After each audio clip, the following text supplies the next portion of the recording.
This episode is being presented as part of Hamilton Arts Week, running from July 2nd to 9th, which includes more than 200 events and activities. Arts Week is presented by Hamilton Arts Council with the support of the City of Hamilton and the Government of Canada. Check out all the event listings at theartycrowd.ca. Welcome back, everybody. Inside the Music, StereoRuss. I'm your host, StereoRuss. I'm here with the one, the only, Melissa Dutch. Here she is. Here she is. Finally. Yeah. We've been trying to do this interview for some time now. We have. I met you, I've known about you for a while, but I met you, I'm going to say 6 months ago. I can't remember. I've known about you for a very long time. We've run in the same circle for a very long time. Yeah. And I'm like, we got to do an interview. And I kind of leave it up to, it'll happen when it feels right and it happens. Mm-hmm. And here we are. It's happening. It's Hamilton Arts Week. Yes. And my goodness, you are busy with some art. I am. All of the art. All different kinds of art. Yeah. Yeah. Yeah, I'm super excited. Right off the top of your head, like, who are you? What do you got going on? Yeah, Melissa Dutch is a soul pop rock artist. It's kind of how I'm pigeonholing myself during this project. I recently had a single come out called Skinny, which is kind of the paramount single of my career so far. I am hosting and the promoter for Femme Rising and Them Rising, which is a showcase for femme and queer artists here in the city and then in the greater Hamilton area.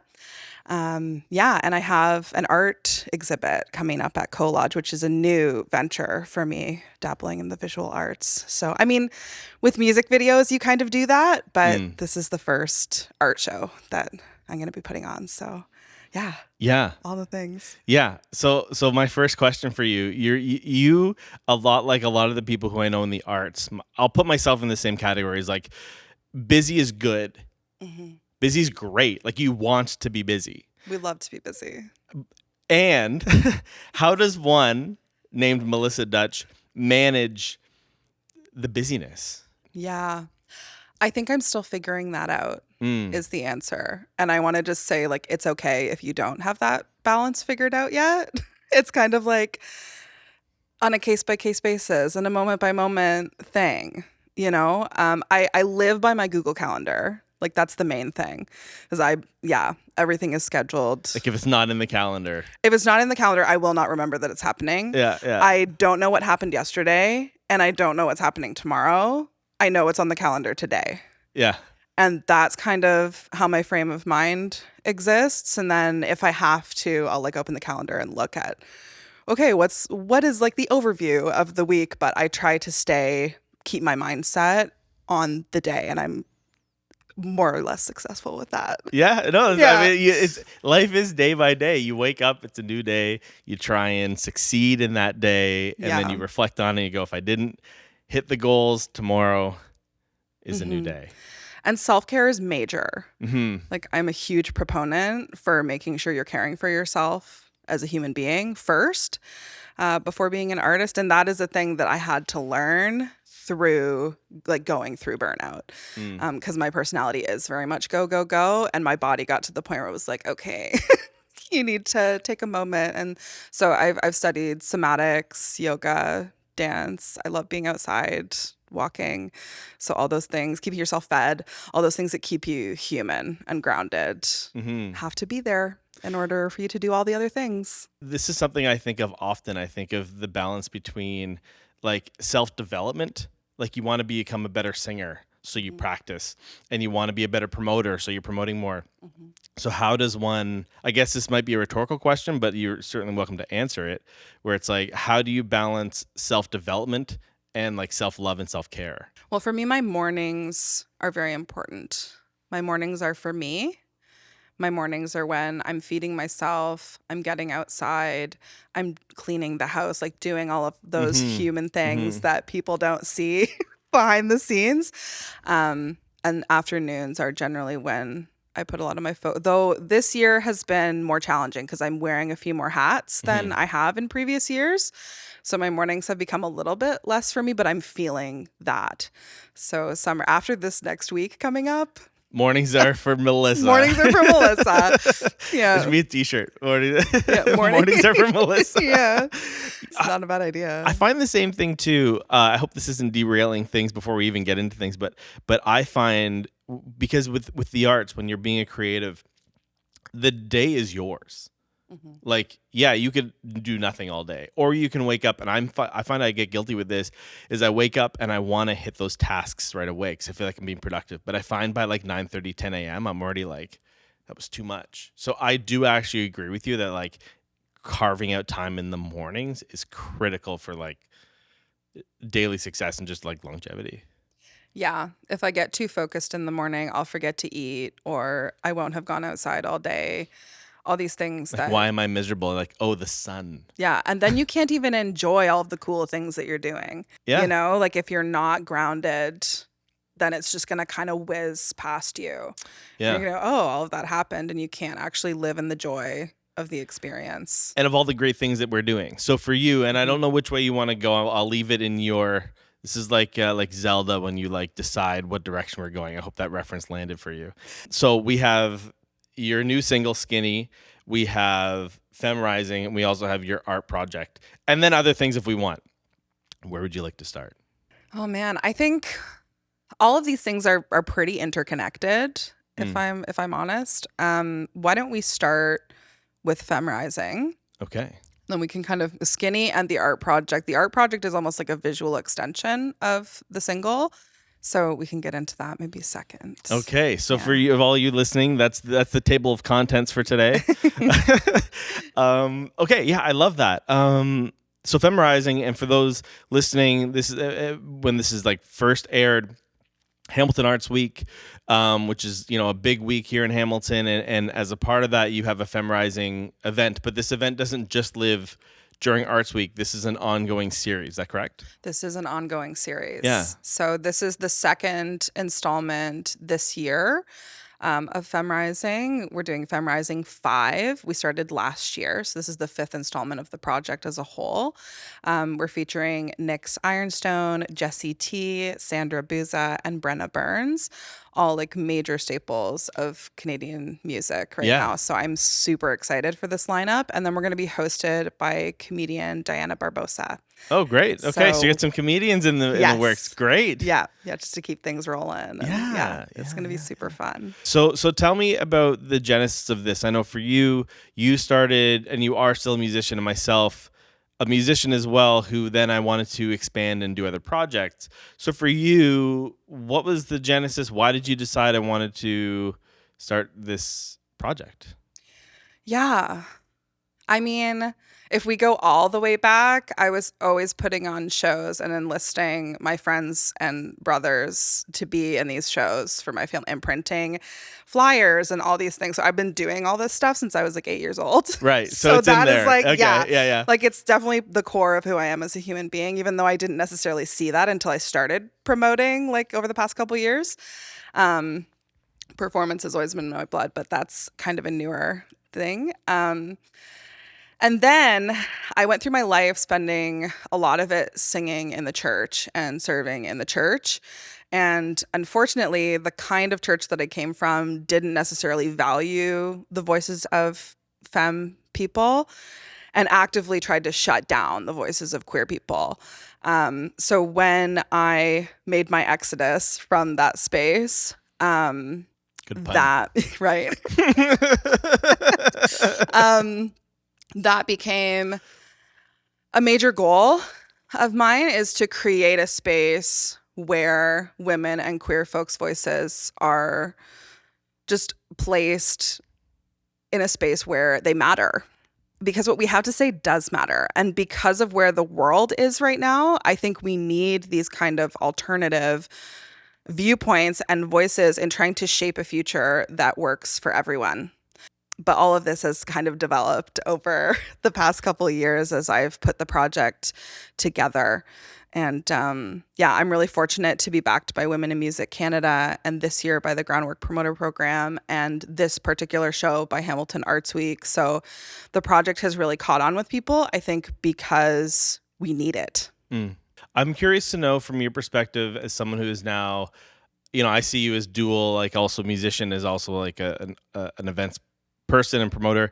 Is there something new, like a skill that you've learned in events that you're like now tying into your regular routine? And Yeah, I mean, I think community building has been really big.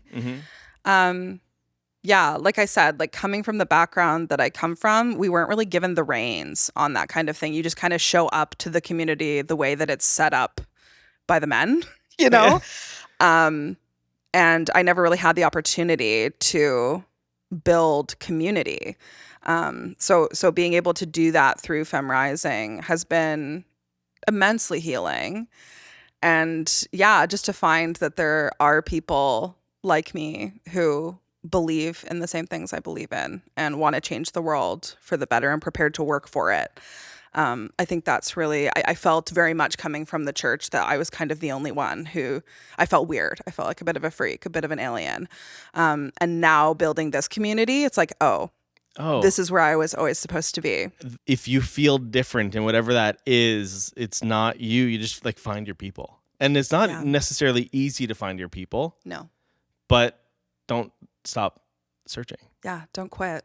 Yeah. And follow what it is that's in your soul. I think a lot of us are afraid to do that. And this process has been marked by fear and doubt and all of these negative things we would call negative emotions. But I think when you push past those things, that's where you find where you belong and you find your people and you find your purpose. So yeah, just staying connected to what it is that you feel you're meant to do. And not let anyone else tell you who you're supposed to be. And I like that. I like, the doubts and all of that. I think as an artist, the doubts don't necessarily go away. I mean, some doubts do, but like there's always doubt. Yeah. But when you have a community of like-minded people, it kind of helps support you as the doubts, as you keep facing more doubts, I guess. Yeah, definitely. Like when you are weak, you have your people around you reminding you of who you are because you inevitably forget. Right? Yeah. We've got so much, and we are human. We're human. We're battling with our humanity on a daily basis, right? Yeah. So, yeah, having the people around you who can remind you what you're doing in those times, because it's real. We all are going to struggle with that stuff. I know, like my clients, my vocal clients, they're always like, "You get nervous?" I'm like, "Yeah." Oh yeah. Every time, every time I'm nervous, I just step through the fear. So for those who are going to a Femme Rising event, like we said, there is one Sunday, July 5th. Yeah. We're always on a Sunday. Yeah. And if you've missed this one, if you're listening to this episode afterwards, there are more of these. It's an ongoing series. For those who are going to either this one or a future one, when people maybe they feel like this could be their community, or maybe they're just curious, when someone first walks into this, like what should they expect? Oh, I mean, you can expect fantastic music like that. That's kind of the lens. I'm a musician, right? So it's through the lens of like we're really presenting excellent music. I can attest to this. And it's like, and they're never like, just because they play with us, like they're never gone. Like I'm always trying to continue to promote their work. Yes. Right. And the idea is that we are collaborating, we're connecting. There's always an invitation to like say hey to the person next to you, ask them what is their thing, right? I've had so many interesting conversations just based off of like coming up to somebody and saying, what's your thing? What do you do? Right? That's your line? Yeah. What's your thing? That's a good one. Yeah. I like that a lot. Yeah. Well, because when you say, if you start with what do you do, people tell you what they do for work. Yeah. Which isn't always their thing. No. You know? And if you ask like what music do you play, you almost are automatically like pigeonholing. Like they have to feel like they have to categorize. Yeah. But what's your thing? I like that. Yeah, like what makes you tick? Like that's just a great way to connect with somebody in a really authentic way, I find. So there's always that invitation to like get to know some new people in the room. We've had charity partners as well, so you can kind of expect to have more of that in the future. That's new this year. So we did CAMH for the last show, and it's the Canadian Cancer Society this time. So we're giving 15% of the proceeds to the Canadian Cancer Society. And yeah, it's just, honestly, it's good vibes. Like that's the major thing about this show. Everybody who comes through, all of the artists, all the people that I get to talk to afterwards, it's like, oh, this vibe is so so lovely. Yes. You know, it's a really welcoming space. There's like a calm in the space. Like there's just an acceptance in the space. There's very little ego. Mm-hmm. I think we're all just there to share in each other's awesomeness, I think, you know, and get to know each other's quirks and what makes each other tick and how we can be working together. The reason I put it on a Sunday is because a lot of artists and a lot of business owners have Sunday evenings available. Mm-hmm. So it really, to me, feels like a vehicle for like, how can you come into the space and find somebody else that you can collaborate with to do another cool thing? If someone, can they approach you if they show up? Can they say hi to you? Please. Yes. Okay. I love meeting new people. I just want to give everyone the permission in this moment to say hi to Melissa. Come say hello to me. I people say I'm intimidating, and I don't know why, frankly, because I'm more like nervous than you probably. Maybe that's what it is. But no, I love people. Yeah. I love people. And that's that's the main reason I think why Femme Rising exists. Is I love people. Mm-hmm. And I think we're all very isolated in this society. Yeah, we're just on our own islands, all on our phones. Yeah. You know, on solo posting. And it's like nice for people who are community focused to actually like hang out. Yeah. I think we're afraid. I think we're afraid to talk to each other because we're afraid of being embarrassed, or we're afraid that we're going to say the wrong thing. But I don't know. The connection to our humanity and being allowed to look silly. I think that like being at peace with that. Yeah. And approaching somebody, and you might get, you know, a no.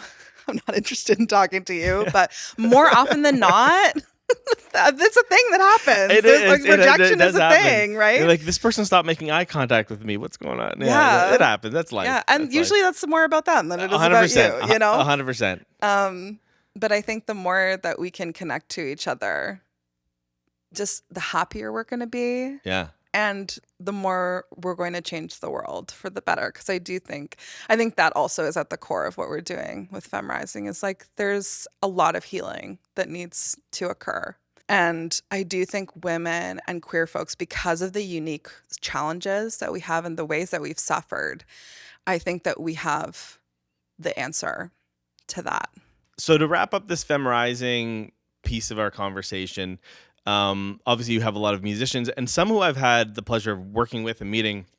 You've had Bernadette Connors on, friend of the show. Jessie T, friend of the show. Emma Whale, friend of the show. There's another friend of the show who, so you had a lot of artists who are like singer-songwriter. Yes. I am pitching for a Deanna Herrera performance.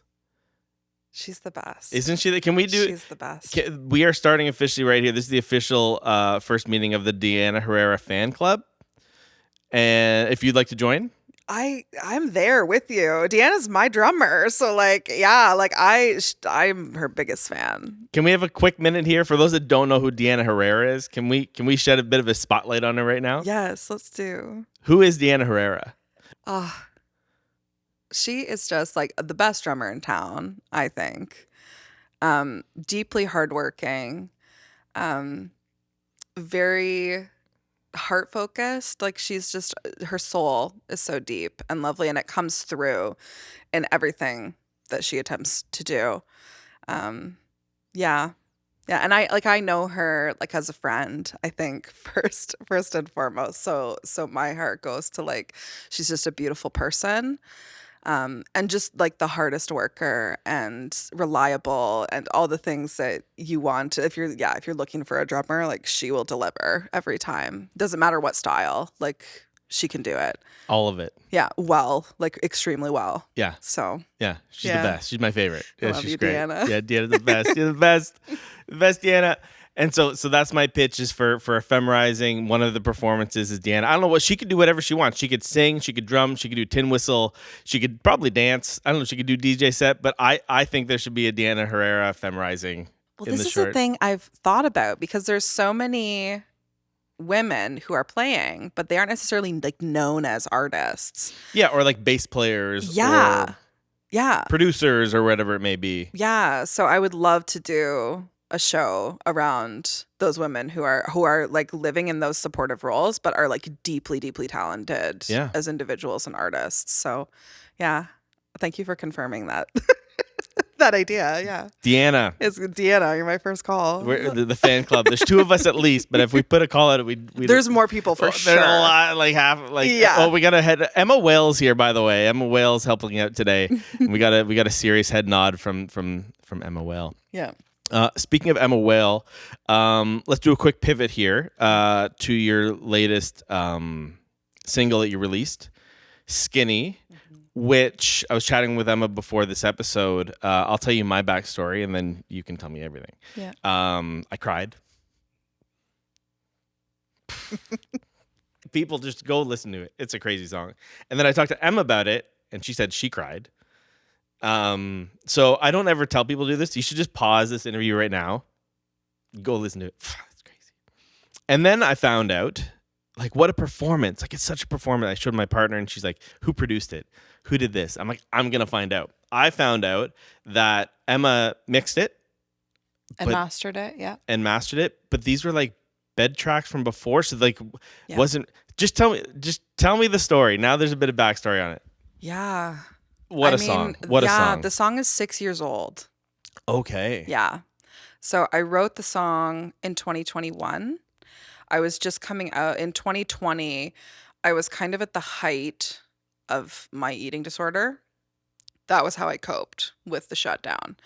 I just lost like 40 pounds in 2 months and thought I was killing it. Like thought it was the greatest thing that ever happened to me until my hair started falling out.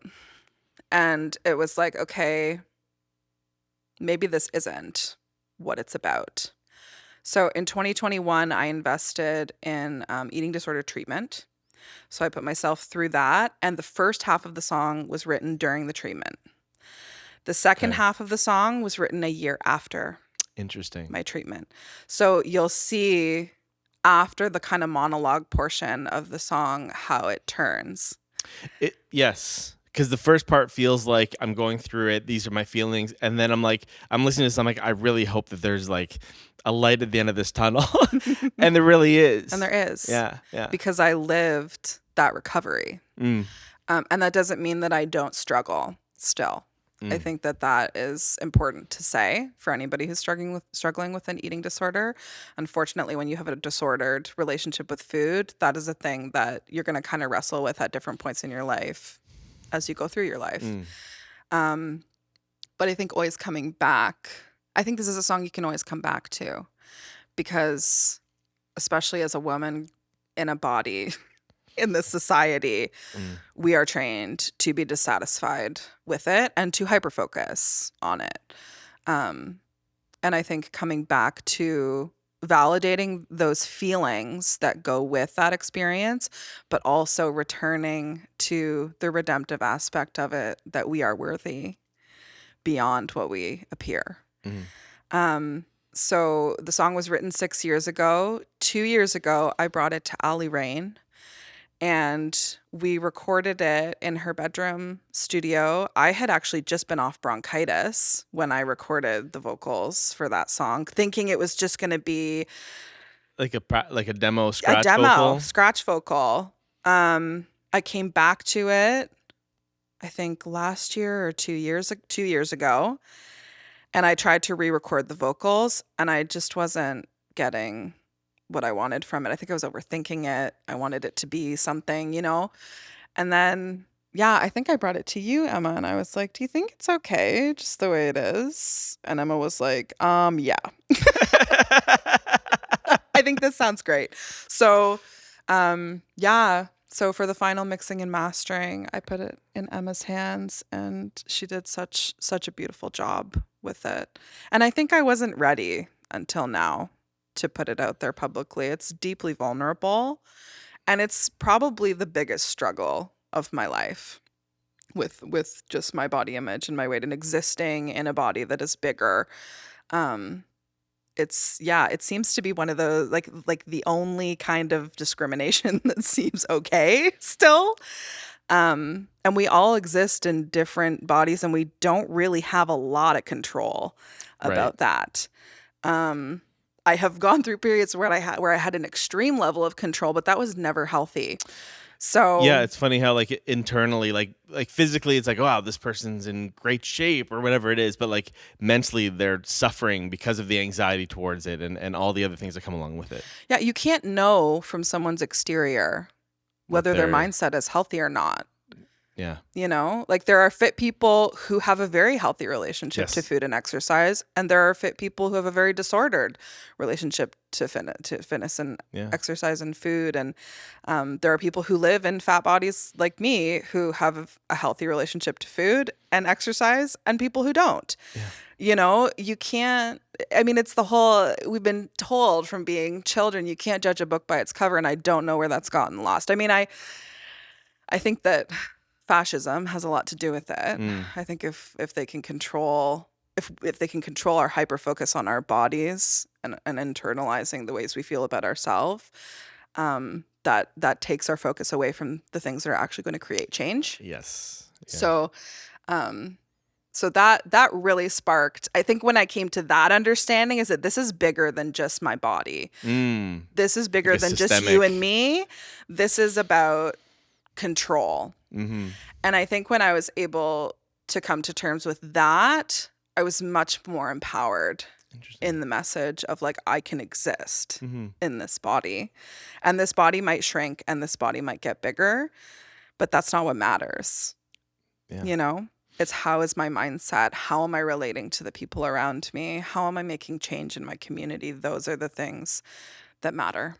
How has the reaction been to the song? And I mean this in a sense of like, have people reached out to you about their own experiences? Has it been a kind of a ripple effect? Yeah, I do. I have people who reach out to me and are thankful Yeah. for what I've been brave enough to say, which is very validating Mm-hmm. for an artist who's putting something so vulnerable out there. Um, yeah, I think that it's going to be deeply healing for the people who need it. Mm. And I'm not super focused on the numbers. I'm promoting it to the extent of my ability. Mm-hmm. And the people who need to find it will find it. And I'm going to keep singing it.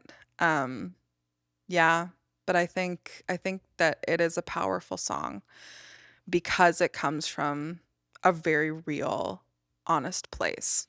And I love too that like it's like the medium is the message in this case, in the sense of like, yes, it's a very vulnerable song, and the performance itself lends itself to feel very vulnerable as well. It's so good. So again, if you haven't heard the song yet, please go have a listen.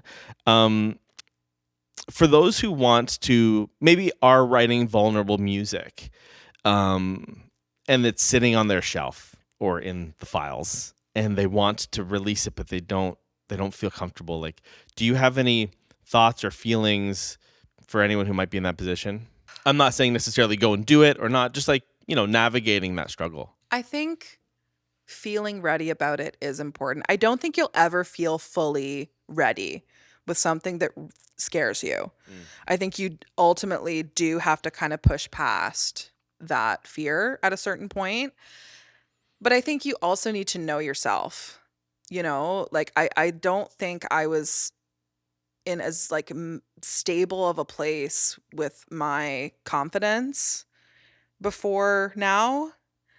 But I also believe in timing. Like I don't necessarily think I planned for Skinny to come out now. I'm not the kind of person who plans what song they're gonna release like years in advance. It's like there's a moment when it's like, okay, the time is now. And I think I'm just very attuned to my own heart. And that's taken a lot of work. So I think like the biggest thing I can say is like get to know your intuition and yourself and trust that voice, because the fear and the doubt will always be there. But if you can connect to that quiet space inside of you, like you will know. And it's not loud and it's not panicked. It's like a quiet, still knowing. One last question about your song very quickly. The lyrics in it are so poetic, so well balanced. I'm curious to know if those kind of flowed out of you. Is flowed? Flowed. Yeah, I got it. Was it just like, oh yeah, nailed it, or was there a lot of like, oh, I came up with this later on, and you kind of kept adding on to it? No, Skinny came out, in like the first half in like 30 minutes, the second half in like 30 minutes. It just kind of it just came rolled. out of me. Yeah, but that's not to say that I haven't worked deeply on my relationship to language and words. Right. I went to McMaster for English and philosophy for 2 years to deepen my writing ability. And I've always been an avid reader and writer. So words do come a little more easily. They flow a little more easily for me because I've invested so much into understanding language, and singing also lends itself to understanding the sound of language, and certainly studying that in school really helps with just my natural ability to like rhyme and understand like rhythm and how that all connects to the music. So definitely it flowed out of me, but it's not like a miracle. It's like it took. We lost. That happens every episode. We lost the top of the SM57s have no bubble on the top of them. I don't even know what I did there. Slide off. Yeah. Just, it was a miracle, everyone. Yeah. Maybe it was a miracle. Yeah. Okay, Melissa Dutch, I have a question for you. You are an avid reader. Favorite book? Lord of the Rings. Nice. Yeah. Which book? The Fellowship of the Ring. Strangely enough. Why do you? Okay, so I'm a bit of a Lord of the Rings guy. Yeah. Okay.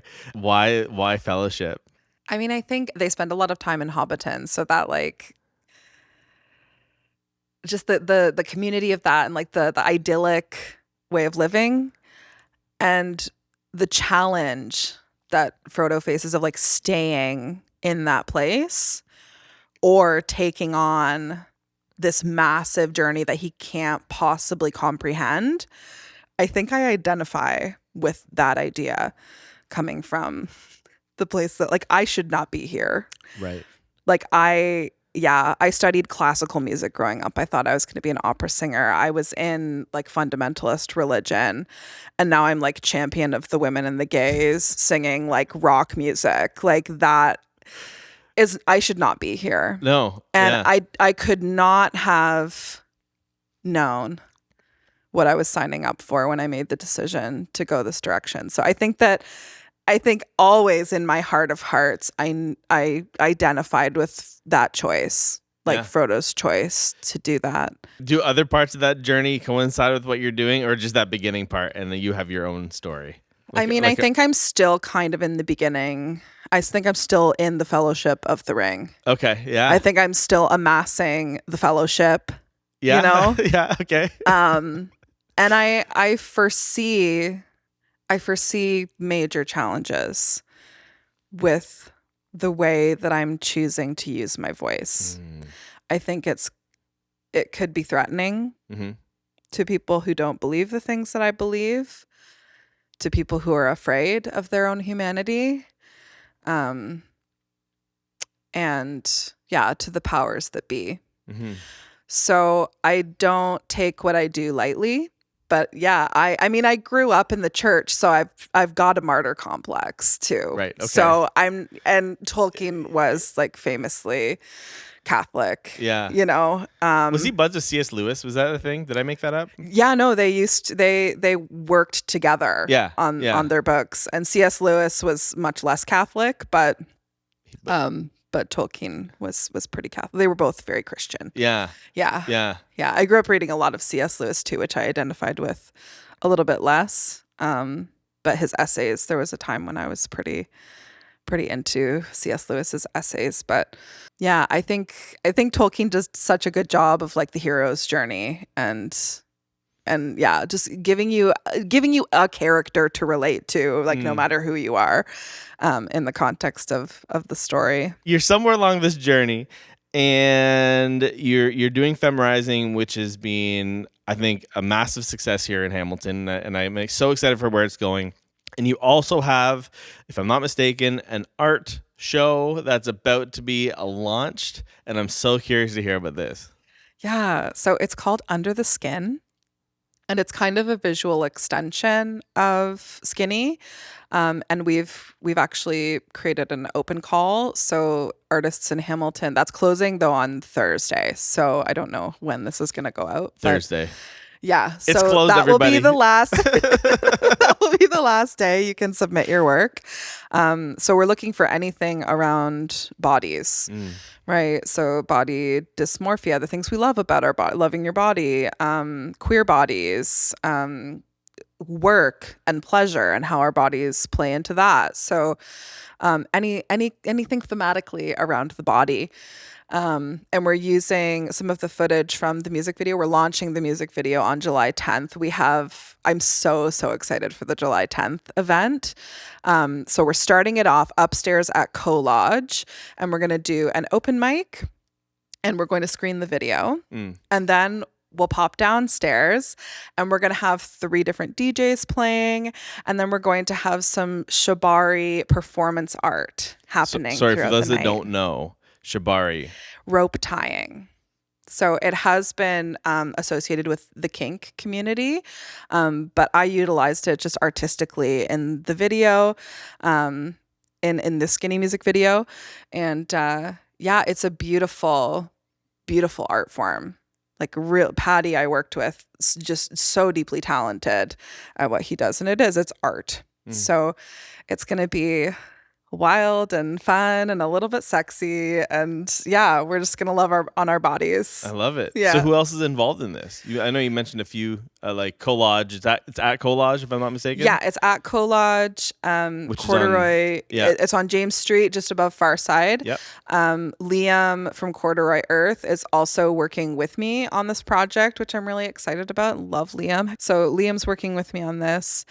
Some of the names we're still solidifying, but who I'm really excited about is Patty, who is doing the ropes, and Eshe is going to be performing. So this is the first opportunity I've had to work with Eshe. So I've taken some of her dance classes, but I'm so excited to see what they come up with. Amaral Hall is going to be doing some DJing, and then we're still solidifying the other DJs. And then I think their name is Seven, who's doing the last Shibari set. So yeah, because we're collaborating and because we kind of decided to do this at the last second, I was like, I've got all this art. I know there's people who have art. We did this Shibari thing. This it just kind of came together right. last Okay, I was minute. gonna ask. Yeah, like how did this all? Okay, yeah. So it's still, everything's still kind of, all the loose ends are being tied up, but the night itself and the exhibit is going to be amazing. We are going to have a painting workshop around bodies happening, and then when we close it out, I think the Friday the 30th, we're going to have a show. So I'll be playing that show, and then we'll have some other artists on that bill as well. So there's going to be some other events around the exhibit, but you're welcome to come in kind of anytime and see the art and just reflect on your relationship to your body. I think we could all do that in the digital age. I love it. So Collage, July 10th, it opens, art crawl night. Go check it out. And I love hearing the energy that's coming from you when you're speaking about it. Like you're so excited, you're brimming with excitement, and that's so great to see. Well, these are all things that I've wanted to do my whole life. And my career and all of my self-development and figuring all that stuff out has been kind of gearing towards this year, it seems. Yes, it seems like all of the things I've ever dreamed of. It's like, here you go, Melissa, all the things you've manifested. This pot's never going to boil, and all of a sudden you're like, whoa.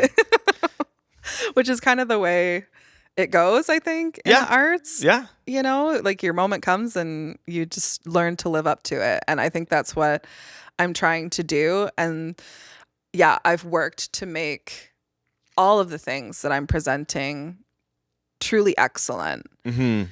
You know, I believe in that. I believe in being true to your craft and working at it, so that the public can embrace it without distraction. What do you mean by that? I mean, I think when there are loose ends, or when things are not necessarily to the quality, that those things that can be distracting from what you're trying to communicate. Right. So if you can deliver a tight performance and things can be easy for the audience to digest, the more impactful that's going to be. I do not doubt that for a second based on your singing voice. I like, wowzers, what an incredible voice. Thank you. Yeah, tell me about your kind of singing My growing voice. up. Yeah. I mean, it kind of comes back to Skinny. I always loved singing. But I actually developed my eating disorder between 4th grade and 6th grade. And I was bullied. It was a result of bullying. And I developed the eating disorder. I became so skinny that my parents had to pull me out of school. It was just becoming dangerous for me. So my parents pulled me out of school. I was homeschooled and I started singing lessons. So I had the space to learn and be obsessed.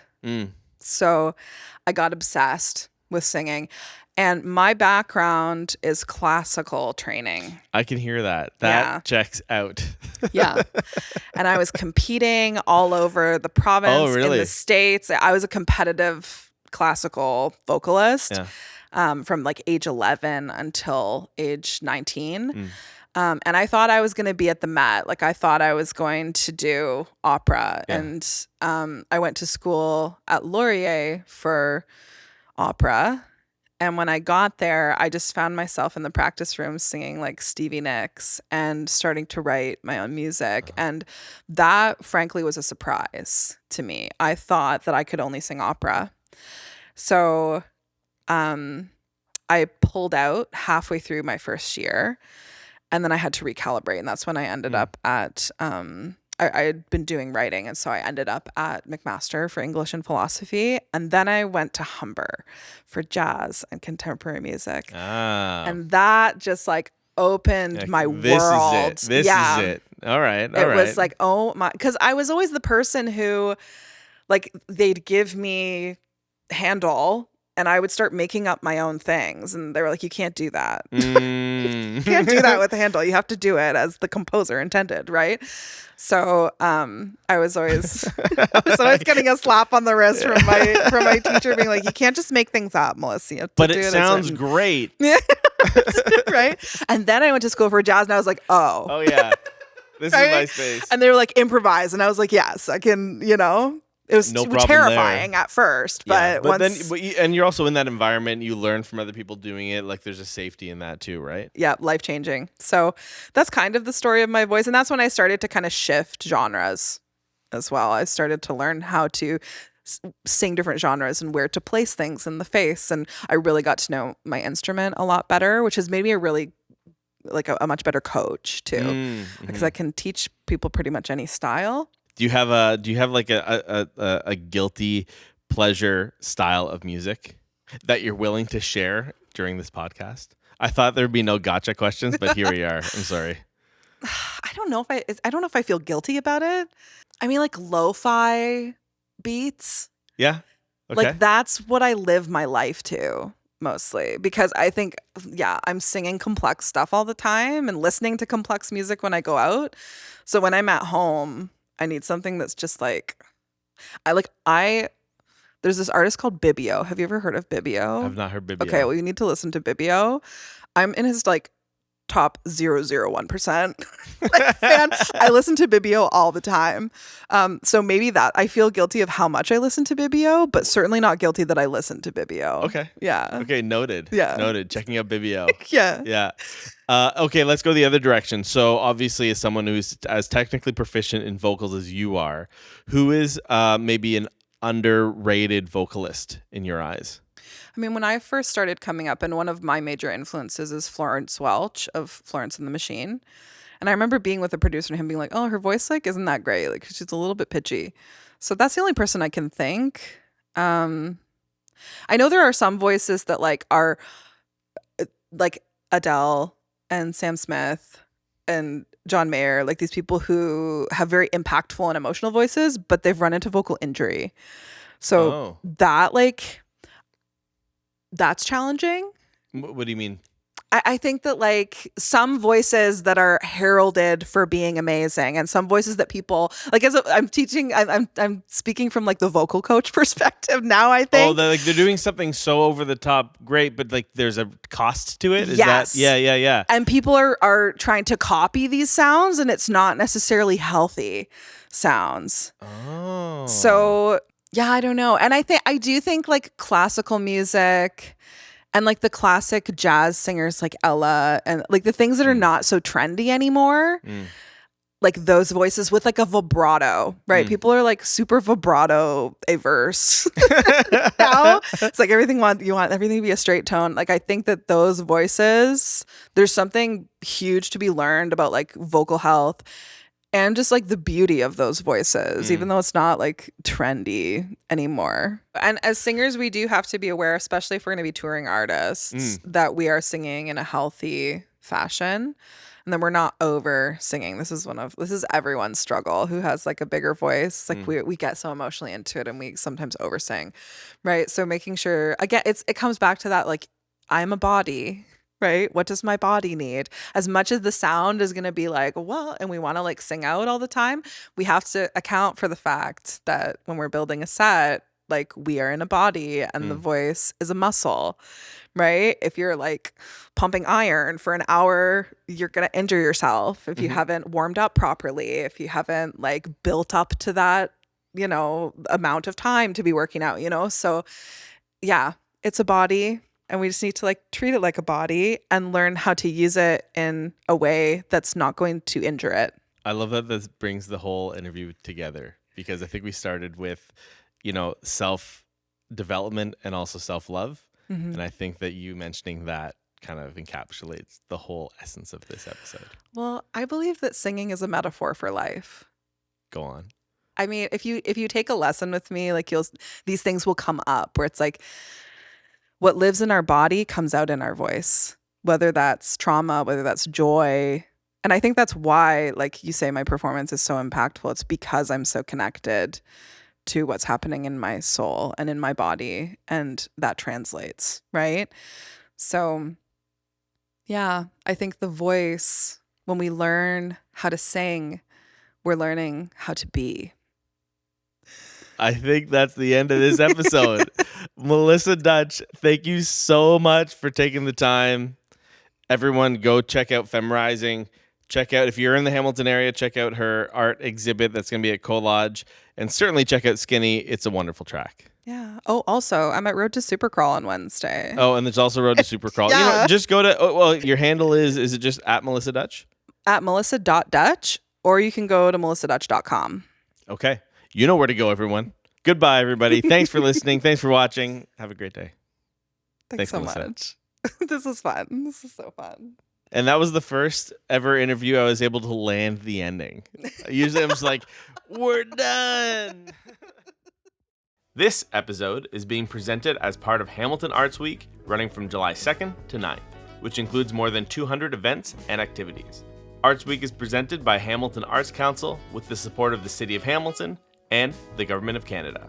Check out all the event listings at theartycrowd.ca.